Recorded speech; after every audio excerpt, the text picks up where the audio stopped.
Chahine a 8 ans. Il est scolarisé en CE1 dans une école de Sevran. Le petit garçon a un trouble du spectre autistique. Il a besoin de la présence en classe d'une AESH, une accompagnante d'élèves en situation de handicap. T'es content d'aller à l'école, Chahine? Il y va, il n'y a pas de crise, il est content d'y aller. Donc, non, il adore l'école. Le problème, Chahine ne va en classe qu'1h30 par jour. C'est le temps de présence de son accompagnante scolaire. Il devrait pourtant être à l'école 20 heures par semaine. C'est encore une fois de l'injustice. C'est vraiment, on a l'impression d'être pas comme les autres, hein, alors que c'est un droit hein, d'être à l'école et malheureusement ce droit il nous est complètement volé, hein, donc on l'a pas. Et donc oui, c'est beaucoup de tristesse. Les parents du petit garçon, dont la maman a dû arrêter de travailler, ont sollicité l'aide de l'association de Soraya Gomari. Il n'y a aucune raison qu'il reste à la maison. Donc on fera en sorte que ces droits soient respectés et rapidement.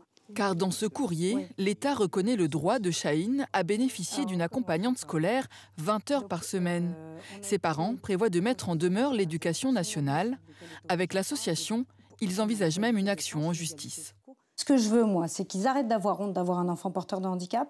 Il n'y a aucune tare à avoir un enfant porteur de handicap. Je veux que les autres acceptent que ces enfants font partie de la société et je veux que les droits soient respectés et ces enfants soient scolarisés comme tous les autres enfants. C'est ce pourquoi je me bats.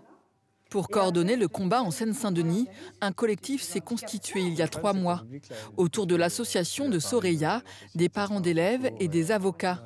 Leur but, faire connaître leurs droits aux familles et les accompagner dans leur recours en justice.